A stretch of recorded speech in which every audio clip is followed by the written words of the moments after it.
Kronologi balita 4 tahun meninggal usai dicabuli kakek kandung di Rohil.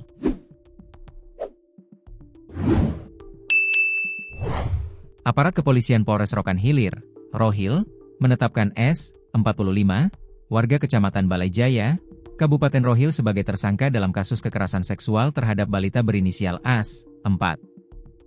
Keterangan pers yang disampaikan Kapolres Rohil, AKBP Isa Imam Syahroni melalui Kasat Reskrim Polres Rohil, AKP Christofel, STRK, SIK diketahui bahwa pelaku merupakan kakek kandung korban. Lebih lanjut Christofel menerangkan kronologi pengungkapan kasus tersebut. Bermula dari laporan yang diterima Polres Rohil pada Jumat, 1 Mei 2026. Di dalam laporan dijelaskan bahwa korban mengalami demam dan dibawa oleh orang tuanya untuk mendapatkan perawatan medis. Namun, dalam pemeriksaan lanjutan di fasilitas kesehatan, ditemukan adanya luka serius pada bagian vital korban.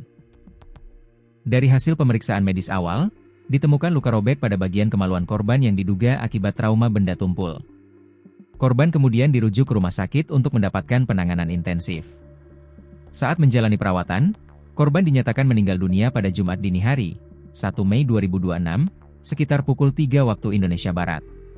Berdasarkan keterangan medis, korban diduga meninggal akibat infeksi yang ditimbulkan dari luka yang dialaminya.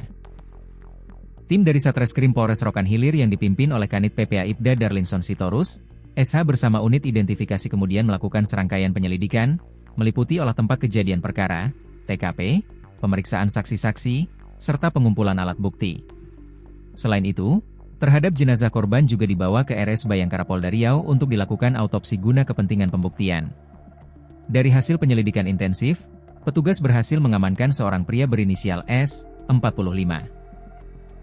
Yang merupakan kakek kandung korban.